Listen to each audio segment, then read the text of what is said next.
Hello, researchers. This PowerPoint was so large, I had such a hard time uploading it into Canvas. But I got an email today from Jean stating the PowerPoint's there, but the audio is not working. So I'm going to go ahead and go through the PowerPoint with you. This may be easier because I'm going to record it here in Zoom. Okay, so Dr. Ava and I were in the Jungian and archetypal research program together. So we've been through a lot together. And before she started the PhD program, she was already a qualitative researcher, meaning she was getting paid to design research for large brands in academic and non academic settings.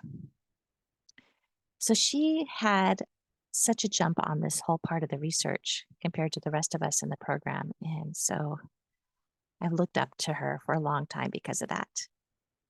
And we're working on some projects together. And I reached out to her about this class and how it was difficult for you guys and some of the problems and struggles you guys were having. Didn't mention names, but just in general. And so she volunteered to put together a slideshow talking about some of the trickier, more complex items here. And then what she has done and what she's doing as a qualitative researcher now, putting her PhD to use, is she's using active imagination in the non academic world and the corporate world to design research proposals. And so she's going to take us through that. And that's one of your assignments here today. Okay, so here is her title page. So here's the agenda. She's going to talk about applied and academic research. She's going to specifically go into epistemology, ontology, and the research paradigm. And these are, we've done modules with these terms, but it's nice to get a further understanding. She's going to talk about the conceptual framework. And then our exercise is active imagination. And the reason we're doing this is to enhance the proposal paper. So everything you do on this, you'll be able to put into your proposal paper as well. Okay, over there on the left, that's her expertise areas. But let's hear from Dr. Ava herself.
All right. So next we have a few pages here in the PowerPoint breaking down epistemology, ontology, paradigm, and methodologies. And that is getting us ready for the active imagination exercise in the part that you guys are going to write up for the skill practice for this module. All right, so let's define some terms. Epistemology, the study of knowledge, studying knowledge, knowing and theory underlying a perspective, a category, or a research effort.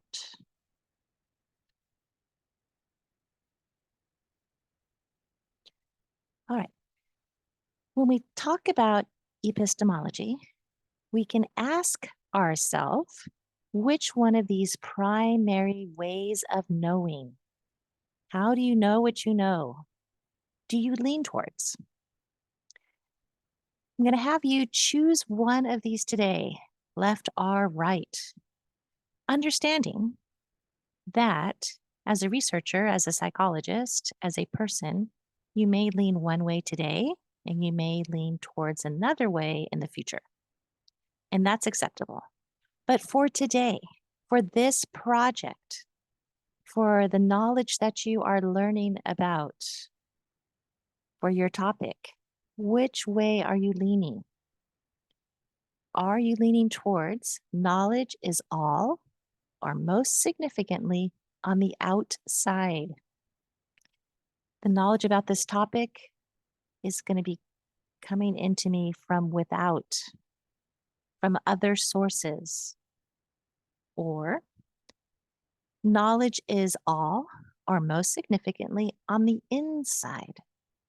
So as I study this topic and work on this project, it's the inner world that's going to inform and provide knowledge about this topic. Choose one.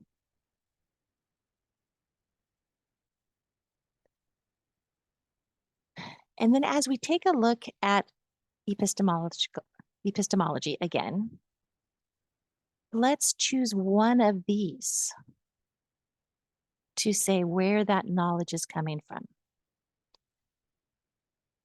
From the outside, we have rationalism, we have logic, we have consciousness, what is known. And we also have neuroscience, the brain, memory, and perception. And just knowing some of your topics, I know that some of you fall into these areas, these green areas here on the screen, for where the knowledge is going to be coming from for your topic. The other options are empiricism or experience, mostly relying on the five senses, or intuition, inference, introspection, or revelation, dreams, active imagination, archetypes, psyche, and the unconscious. Now, some of you may be doing a mixed methods research, and there's more than one of these that you're doing. So be aware of that you guys are at an advanced level of research, because some of you are actually mixing some rationalism with some revelation. And that's fine. The other part we need to look at for epistemology is, are you looking towards the past? The first causation, the history? Or are you looking towards the future? PTSD is one of the topics that some of you are studying. Some of you are going to be focusing more on the past, when this PTS happened. And some of you are going to be focusing more on, yes, this PTSD happened, and we're moving forward, teleologic, future. And either is fine. We just need to be clear on which one you're looking at. Another term is ontology. This is the reality of what exists, what constitutes the significant reality for the study, the determination of what is real, what makes sense, or what could be most influential to the research.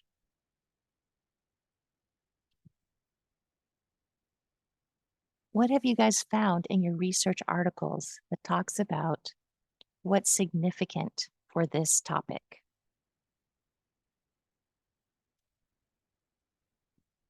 So, what are some options here for ontology? Well, it could be in concrete, something that happened at the hospital, the fire station. It could be something that's abstract, could be something that is visible. We see the symptoms, or something that is invisible. The symptoms are there, but you cannot see them. Or are we looking at a specific demographic or a specific psychographic group?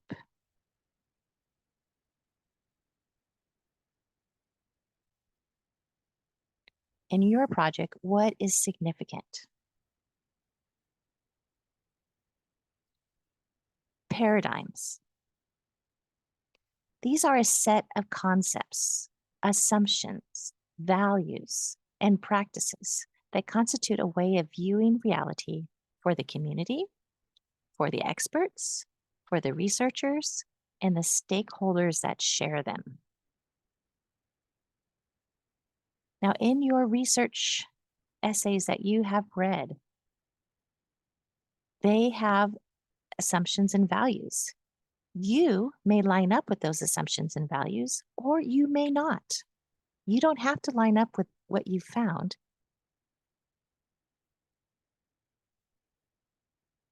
Paradigm is the conceptual framework or the overall research approach. And these are other terms for paradigm.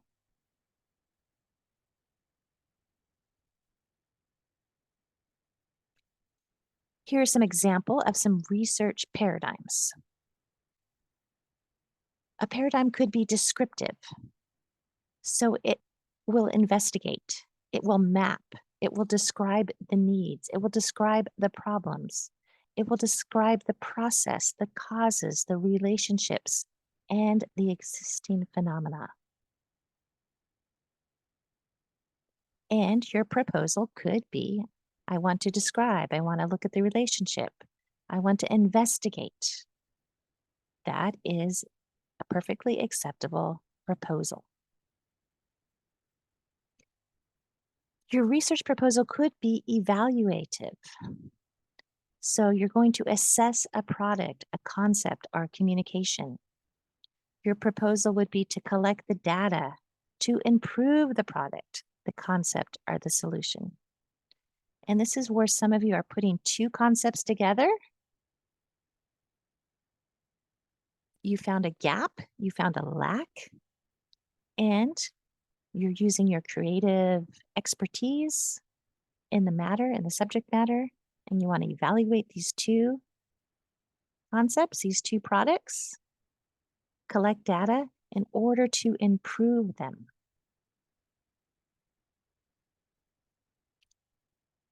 And some of you may want to, you've already come to a conclusion that there is a prescriptive paradigm that is needed. There's the evaluation, and there is a recommendation for what else can be done. There are some new solutions that you want to provide, and that is part of your proposal. So, picking one of those, what is attractive to you in this project?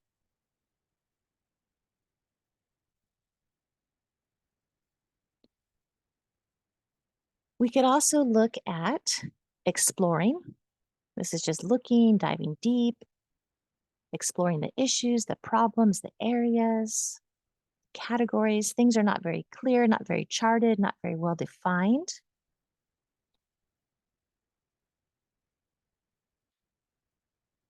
You could focus on predicting some sort of forecast, some sort of suggestion. These are the outcomes that I think will happen if we do this. And the last one I think is creative. Now, this is perhaps if you haven't found very much research on a topic, this emphasis is on the development of the research. It's trying to dissolve, open, explode, generate something completely new, change mindsets, intensify, bring in some fresh approaches to a subject or situation. And that one will need to be somebody who's very brave, very sure of their opinion.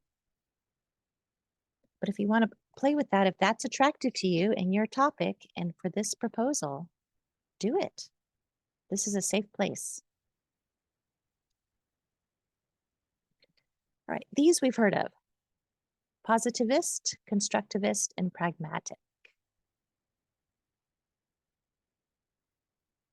So, positivist is more traditional.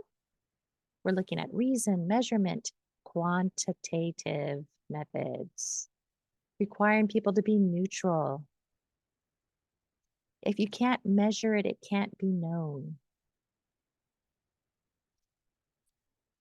Constructivist.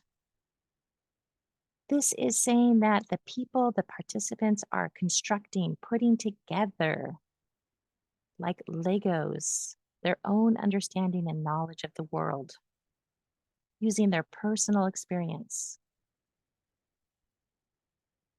And the last one is pragmatist. Whatever works. Researchers should use whatever methodology, whatever philosophical, executional, interpretive approach that works best for the particular research problem under investigation. You can see kind of the evolution of these three paradigms. Where do you think you fall? Where does your research project fall into? What do you think is going to serve your proposal the most?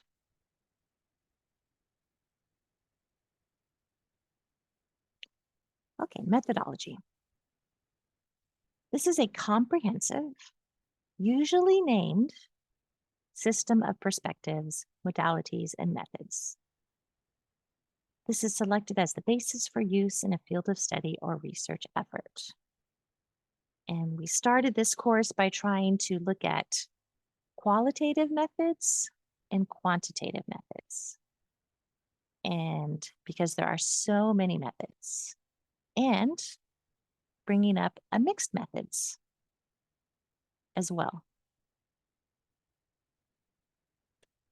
So here are 10 qualitative methodologies that are used in psychological, academic, and applied research.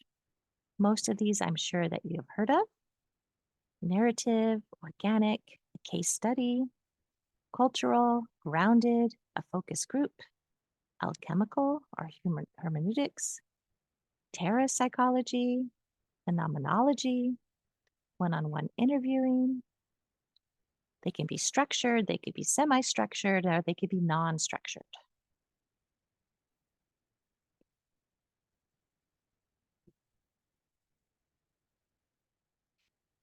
Now, what is a method as opposed to a methodology? Well, methods, these are the techniques, the strategy, the devices, the stimuli, the tools that you will be used to accomplish the research successfully. Okay.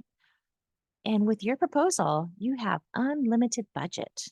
So, what do you need? Do you need yurts? Do you need music? Do you need a retreat center? Do you need other dance instructors?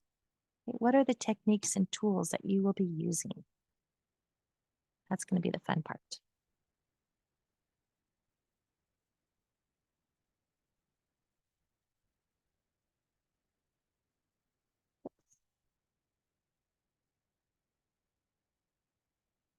Here are some methods in psychological and academic applied research. Okay. So we have our primary research topic. We can gather stories. We can study the life. We can experience the land. We can dream, have some active imagination, arts based research, diaries and journals, focus groups, showing and gaining response to stimuli, observation could be one time or over a long period of time, single occasion or multiple occasion. We can do some secondary research where we look at autobiographies, documents, magazines, and letters. We could put in some quantitative research, and it could be a mixed method or it could just be on its own, or one on one interviewing that's not structured. I think I said that already, or semi structured. So, which of these methods are you attracted to for this proposal?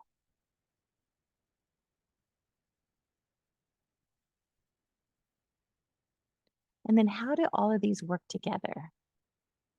Well, the ontology, the epistemology, we have our qualitative methodologies or quantification for a mixed methods approach.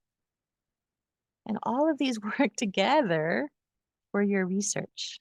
And that's why we keep harping and hounding and hammering these three items together because they really are going to shape what your research looks like.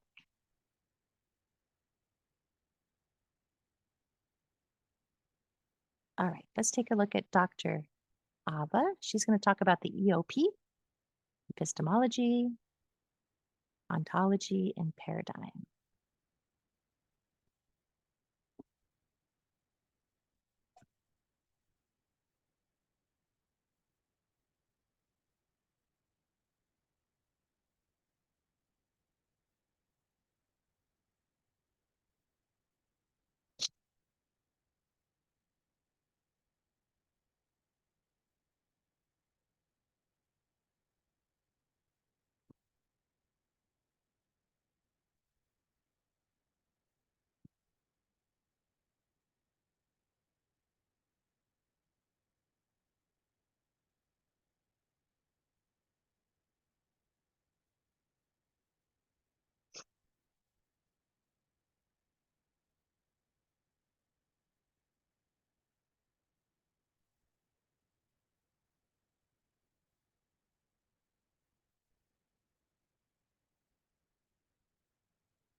All right. Let's go on to the plan for a viable research proposal. So, early ideas and planning, that's how we started our course. Reflecting on your own epistemology, ontology, paradigm, and methodology. We've been doing that. And now we're going to be looking and jumping into some active imagination. This is trying out these early ideas, fantasy, imagination, and we're going to pretend that there is a funder or an approver that is working with us. That's going to lead us to creating a one-page reflection answer in the specifics about the reaction that we got from others. We're going to do some peer review with that as well. And then finally, we're going to be getting to the proposal, the final project, dun, da, da, fitting all of this together.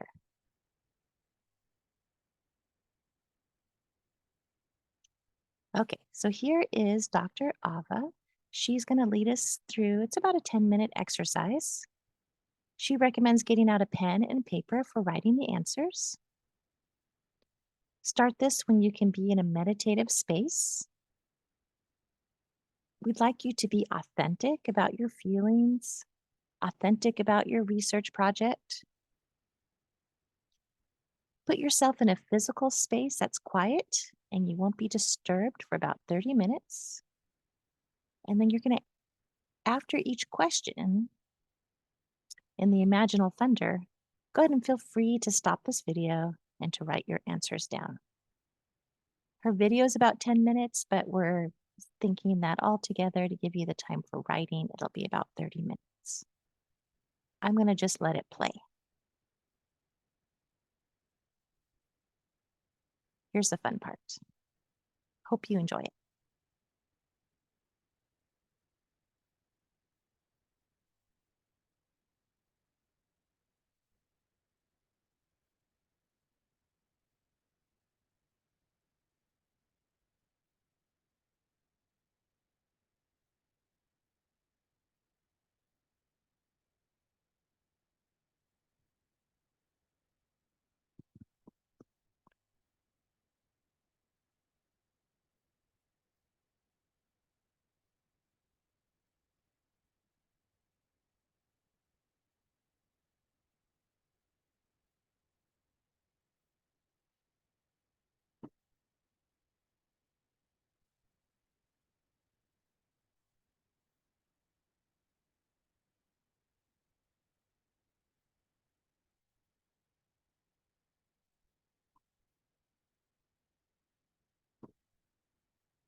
Alrighty, so here is the graphic for the one pager post on AI or active imagination on the research.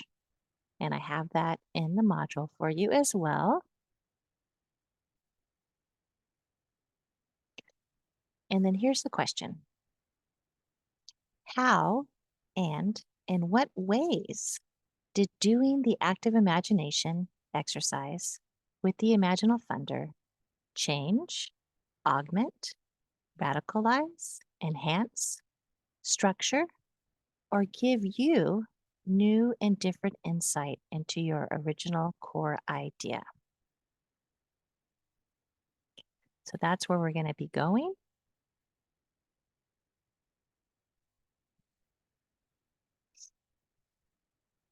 Here's all the 9 steps for the module, 2-week module. Dr. Ava made a Word document for you to help you fill it in, answering the questions. And then you'll have some peer review responses and some responses from me as well. And Dr. Ava has let herself be open to you if you would like to email her one on one, anything about research or this module. She would be happy to get in touch with you.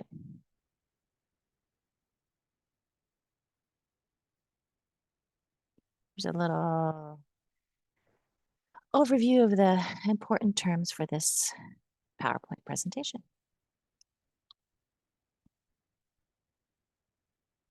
All right, let's see how that worked, and I will get this posted.